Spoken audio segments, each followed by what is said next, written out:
See you? Glad you're here. We're on a new sermon series this time. I want to reflect what it means to follow. And it's a quick sermon series, and what it means when it says to follow. We want to follow him no matter what. And I want to reflect on the characteristics of following him, even through seasons. I want to look at your Bible this morning if you have that. Let's look together at Mark chapter 1. Mark chapter 1. Mark 1:17.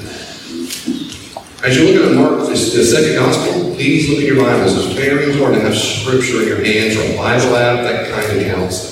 In your hands, I'm just giving me a hard time because I like Bible apps too. But look at the text. So Matthew and Mark, you'll see Mark 1. This is the fundamental practice of Jesus. When he talks to crowds of people, that's a mass of people. So let's say we had the other day, I went over to my Fuzzy's Taco in the park. They had was it bluegrass or guitar, some kind of festival, some competition, I can't remember what it was. And there's all kinds of, you know what it was? Fiddler, the fiddling something. Okay, anyway, there was a crowd of people. That's a perfect example, just a crowd of people. Hey, what's that? What's that music? Oh, I'll go over here and listen to it. That's a crowd. That happened in Jesus' time. Jesus? I heard that guy can heal your cousin. Is that guy? Yeah. Let's go see. I heard he gets some good fish. I did make some good bread. Let's go there and see if he can feed us too. Well, a crowd was formed. And out of that crowd, that's the general farthest way you get away from Jesus besides being his full opponent. From that group of people, he went fishing.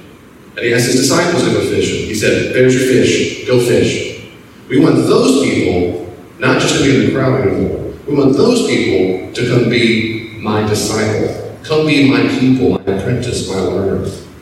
So listen as the gospel say like this. Mark 1:17. Mark 1:17. Helps me on the right chapter. That is not right. That's the wrong verse. Because it's the calling. Here we go. He's going on, I'll start verse 16 for a little context. Passing along the Sea of Galilee, he saw Simon, who's later on called Peter, right? Simeon and Andrew. There's Andrew in the back. Andrew from Greek word, Andres, means manly. It's fitting, isn't it, Jessica? It means manly. He said it. Granted, he put his arm around his wife. Yeah, it is manly. That's very good. I like that. Simon and Andrew, the brother of Simon, casting a net in the sea, for they were fishermen. And Jesus said to them, what? You can talk, follow me, and I will make you fishers of men. Now, to fish for men in the biblical worldview, because the prophets and in Greco-Roman literature meant something like rescue people from judgment. To be caught in the nets of the gods means to be saved, rescued. So it's not just a clever pun. Oh, you're a fisherman, I'll make you fishers of men. It's a well-known expression of the time to say, you have a message of saving people. It's not a message of God loves you. It's you're in danger. I'm going to here to help. I'm going to save you. Go to chapter 8, verse 34, in the same gospel. 8:34. 8:34. I'm just giving you some sample. This shows up all the time in the Gospels. Just an example. So here we begin. In your translation, it might say multitude. It might say crowd. Look at 8:34. Do you have it? Amen? And he called to him the what? Crowd or the multitude with his disciples. There's two different categories. And he said to them, if any man would come after me, that's to follow me, let him do what? Deny himself and take up his cross and follow me. Go to the Gospel of John, John chapter 10. John 10:27. John 10:27. If you know this section is awesome. Jesus is talking about being the great shepherd. John 10:27. Jesus says, my sheep, metaphorically of course, they hear my voice, and I know them, and they do what? They follow me. Okay, that's an old pastor joke. Michael, can I use you for a second? I know no one's watching. Don't worry. Let's imagine for a second you're Jesus. This is easy to imagine. Okay, so you're Jesus. You're going to just walk away slowly. Okay, hold on, not yet. I know you're anxious. Thank you, Jesus. I'm sorry to take this to Jesus, but just take it out. That's right. Very good. He's on Mark's setting. Immediately. What it means to follow Jesus is, all right, from the crowds could be a crowd. They come out and say, I'm a little more interested. I want to be a student of Jesus. And some literally left their homes, literally left it. Now, they might leave it temporarily and go back and sit there at night. But it means in general, they usually have left their full-time job. They retire on the spot and follow Jesus. They literally follow him around to hear him teach. So if you do it right, just walk slowly. If you do it right, they're stepping on line. Right? That's the metaphor. They're walking in. And he might pause for a second as you do it right now, Michael, Jesus. And he might say, look at that. This piece of paper is like the kingdom of God. I go, oh, wow. And he gives me an analogy. Back up. That's a good day. A good day is when the disciples keep on following. But this is what a lot of other people do. Keep going, walking. Jesus is talking about the kingdom of God. And go, bird, squirrel. And he looks around, hold on. And now we see that in the disciples in the Gospels. Come back. And here's another worst case scenario. This happens in the Gospels as well. Jesus goes on, come follow me. This sounds great. This sounds great. What did you say? What did you say? Whatever. We see that all in the Gospels as well. Thank you, Jesus. That's what happens, because every single time you follow Jesus, they had a choice of what to do when they followed him. But what was key is to be Jesus' disciples. Sisters and brothers, you can't miss this, because this is still true in 2018. To follow Jesus meant you could not hold on for dear life of what you had before. You couldn't do it. And I can tell you, I don't have time, but story after story after story of disciples who said, I want to, but I have a lot of money. I want to, but my dad just died, let me go bury him. Boy, it doesn't say he just died. It says, anyway. There's another one that says, yeah, but Jesus says you have to let go. You've got to give things up. You've got to give things up. Jesus never called people from the crowd to believe in God. He never called people from the crowd to say, be nice to people. Make love, not war. What he called them to is to follow him. That has not changed at all. Sisters and brothers saying, I believe in God, or another favorite is, I'm spiritual. Jesus never called a person to be spiritual. He said, come follow me. Now, why would he do that? He's just a mean old God. No, he's not. He understands that humans were never meant to live lives independent of him. They were never meant to. They weren't designed that way. We were designed to follow, which means those options I showed you when Michael was in, when I was looking left and right, or I turned around, that's rebellion of my true design. If you're a disciple of Jesus, think about it for a second. Where did you leave to follow him? It's an interesting exercise sometime to write down. If nothing ever comes to mind, and I don't mean leave 58 years ago. I mean, maybe it was last week. You know what? I can let go of that. That gets away my discipleship. I found it this morning was another thing. Maybe it's this morning. Maybe it was 26 years ago. You've left nothing since then. What have you still not left to follow?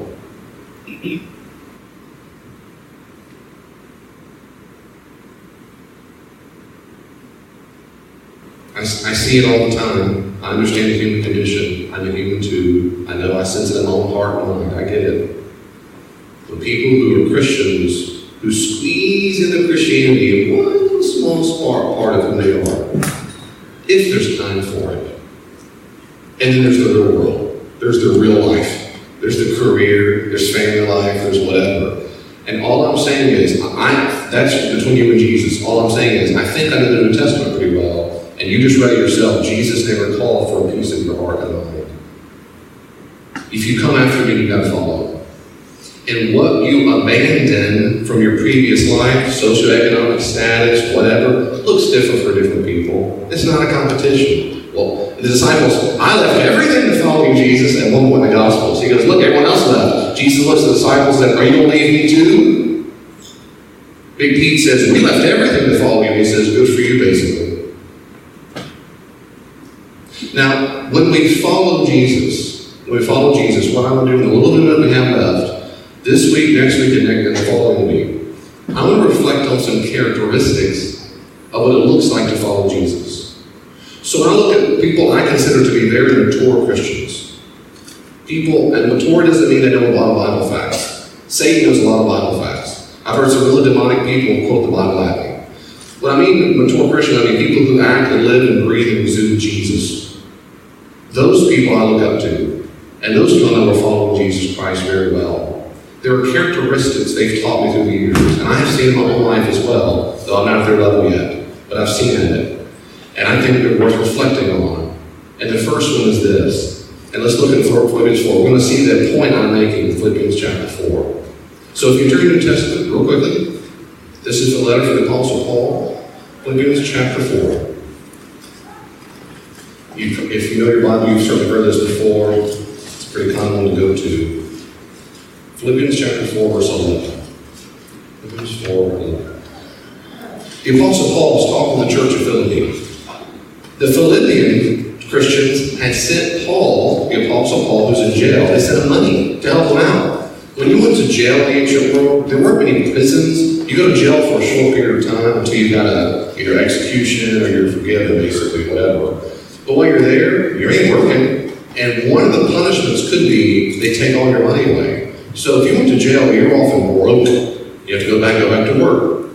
Well, the Christians would help each other out, and they helped out Paul. Well, Paul's thankful for their gift, but he's also resistant because he doesn't want them to think, I'm not preaching the gospel so that you pay me. That is, I'm not a mercenary. There were people at the time, philosophers called sophists, and they would go door to door and say, I got some words of wisdom for you, basically. Now fork out some cash. So it's advice for cash. Paul's trying to make an emphasis that I could have done that. There's nothing wrong, and he says this to the Corinthians as well. There's nothing wrong with they should get paid. He's saying that I didn't do it amongst you. So look what it says in verse 11. Philippians 4:11. I don't complain of want, for I have learned in whatever state I am, that's physical or economic state I am, to be what? To be content. I know how to be abased, that's poor, bottom out, broke. Amen, Paul. And I know how to be wealthy, abound. I know how to have more than I need. In any and all circumstances, I have learned the secret of facing plenty and hunger, abundance and want. I do all to the one who strengthens me. Paul says, I can get my ministry done because he gives me strength. And he goes on to say, I'm so glad you paid me money, but that's not why I did it. The Lord Jesus gives me strength. What we see in this one example, we go through many biblical examples, but for time I can't, is a principle. I see it work through the Bible, and I certainly see it work in mature Christians. Like Paul says, I've learned to be poor and broke, abject poor.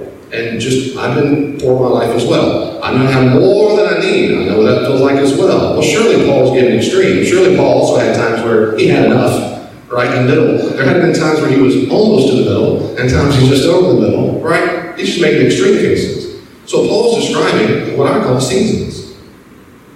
There's different seasons in his life. Now, I'll be honest with you, I worked hard for weeks and weeks when I'm preparing this sermon. How do I define what I mean by the metaphor, seasons?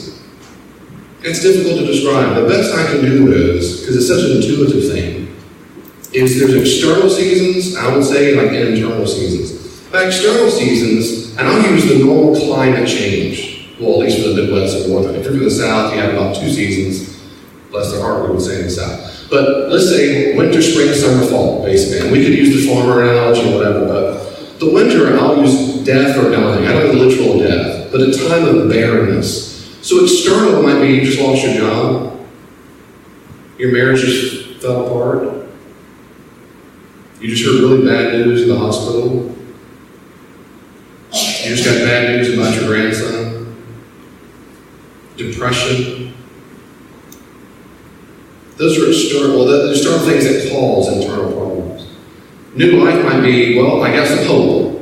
When I hear the one sentence, I'm feeling hopeful, to me I think they're in the spring.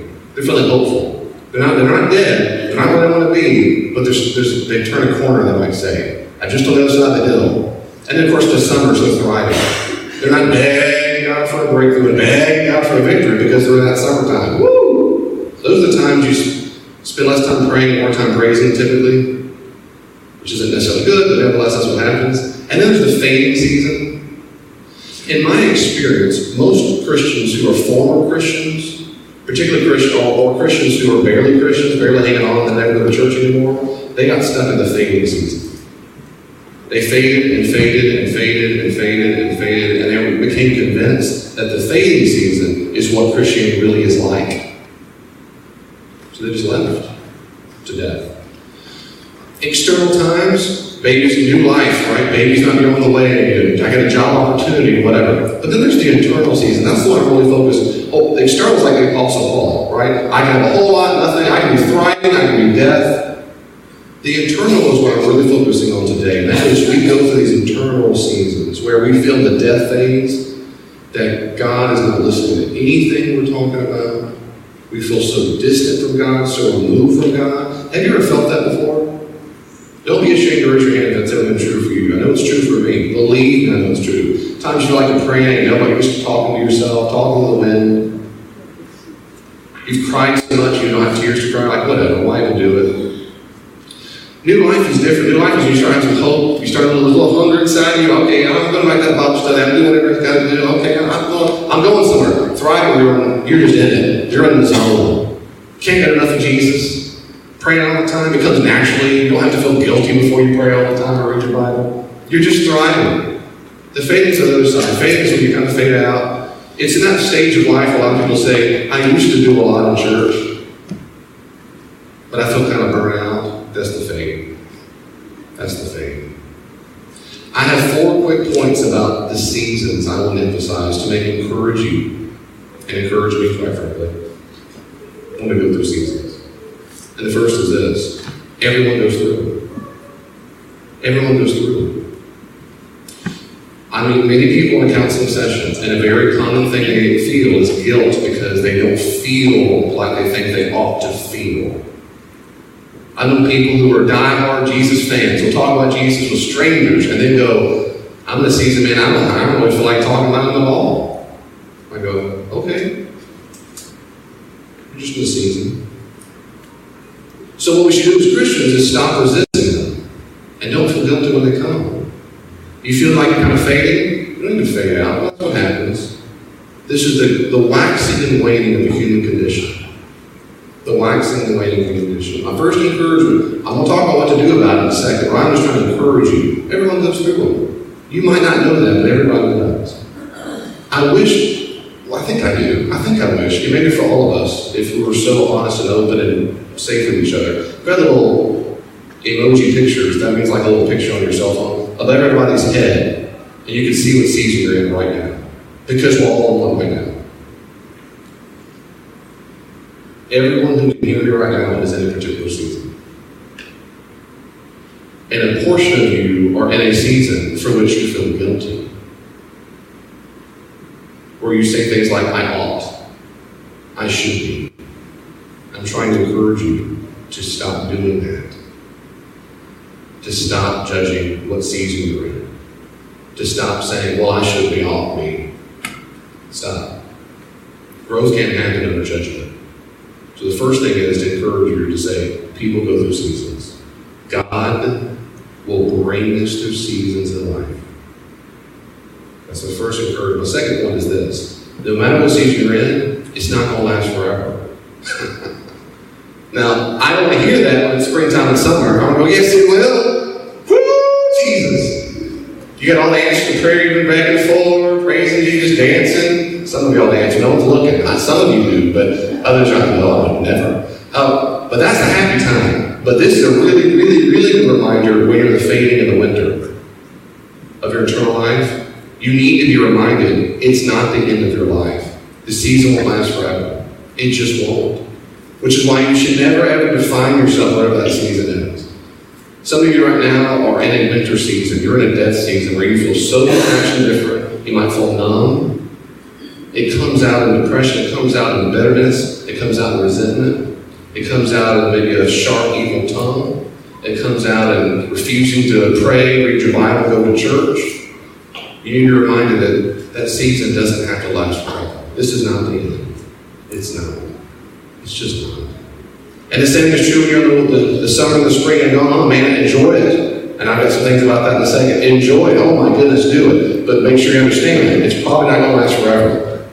And if you think it does, we're on that cloud nine and you're thriving, and your Bible studies are pumping, you're going to every D group known to man, and you're whatever, you're praying, doing 30 devotionals a week, there's going to come a time you go, I don't know what happened. I haven't done devotional 3 weeks. I don't know what happened. I used to pray all the time. Has it ever happened before to you? It's happened to me. Like, what happened? I never decided to stop praying. Why has it been so long? I blame it on vacations. No matter what season you're in, no season lasts forever. It's not going to last forever. You've got to let that season go. The third thing is this. Decide that your faith is constant no matter what. Your convictions are stable. So don't wait for the ideal season to be obedient. Because of time, I don't have to go there. 2 Timothy 4:2, the Apostle Paul tells Timothy, be ready what? In and out of season to preach, to exhort with all encouragement. No matter when it's convenient or not, you've got to be ready. In and out of season. In and out of season. You might go to the classic text, Ecclesiastes. There's a season for everything. There's a time for this, a season for that, a season for that. Absolutely. Those seasons come and go, but your faith has to stay the same. And I love Ecclesiastes 11:4. He talks about people who do this. He who watches the wind will not sow, and he who observes the clouds will not reap. What he's saying is, the one is going, no, we're not ready. No, not people who are having wise choices of when to plant crops. It's someone instead who's deliberately waiting on the perfect situation. If you're always watching the tempter, if I can just get to blank, then I'll follow Jesus more. If I can just get that job, then I'll go to church all the time. If you'll just answer that prayer, if she will just stop smoking or drinking too much, or if he will just stop blank, if I can just get blank, then I'm going to be all obedient. I had a good buddy in high school who didn't really mean his Christian faith. I'm not sure if he was one. And we had conversations every once in a while. He didn't want to talk about it. But I'll never forget, we were sitting in his mom's minivan. And I was talking about being a Christian, and my mom would go, oh man, do this. I was really active in church and whatever, and blah, blah. But he said, no, I'm not going to do all that. I'm going to do it. I got time for it right now. I'm young. I'll do all that when I'm older. Right? But that's said like a perfect teenager, which is, I'm here to play. When I get old, stodgy, and, dry and dumb and stupid, then I'll be all that religious stuff. And I went, He didn't say all those words, but that's what he meant. If I can just get here, then I'll follow Jesus perfectly. Sister and brother, that's what you cannot do. You cannot do that. If you do that, I'm genuinely, just as a friend, trying to encourage you. If you put your faith in the season you're in and not into Jesus as you follow him, you won't keep following him. When the fading of the dying season comes, you're out the door and you'll never come back. I've met many people like that. So your faith in Jesus, conviction is stable. That means no matter the season, my spiritual habits, I have to do the best I can to keep the routine going. I have to do that. When I feel like God's not listening at all, and it's just a dumb feeling, right? It's a dumb feeling. God didn't all of a sudden go, la, la, la, la, la, la. He doesn't do that. He's a little teenager. God's listening. I might not feel like he's listening, but he is. And guess what I got to keep doing? I got to keep praying. I got to keep reading my Bible as best I can. I got to show up and worship like everybody else. I've got to do it, even when I feel like he's not listening at all. Why would I do that? Because I'm following Jesus and I'm not following a season. My faith has to be stable and convictions are constant. I have to do that. Why is that? Because I'm a disciple of Jesus. And I believe he's true and he's the word in flesh and I'm going to do what he says. And there are times when I'm following, and I'll do another analogy, Mike. If you kept on walking, but I didn't prep you. If you were talking the kingdom of God, well, I go, hey, Jesus, Jesus, Jesus, and you just ignore me. You keep on walking. There are times it feels that way.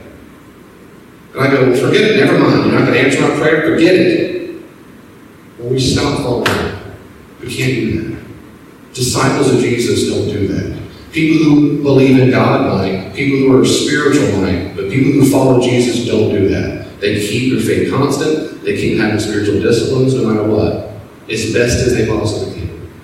And the last thing is this. God is present and working in how many seasons? Every stinking season. I wanted to write that in there, but I didn't. We will bear fruit when God wants if we are faithful. We will. We will. I wish you knew these Bible verses. I love it. I love it. Joseph goes through all kinds of hell on earth. His brothers beat the snot out of him. They throw him in a well. They try to kill him. Never mind, let's done with slavery. Let's make some cash off our brother. We hate him. This dude goes through hard times. You ever been sold to slavery? Then he gets over, enslaved, goes to Egypt, grows up, becomes famous because he interprets dreams, becomes one of the most important, powerful people in Egypt, and then becomes the guy who can bless his whole family with grain because there's a drought. I love in Genesis 39:2, and God was with him.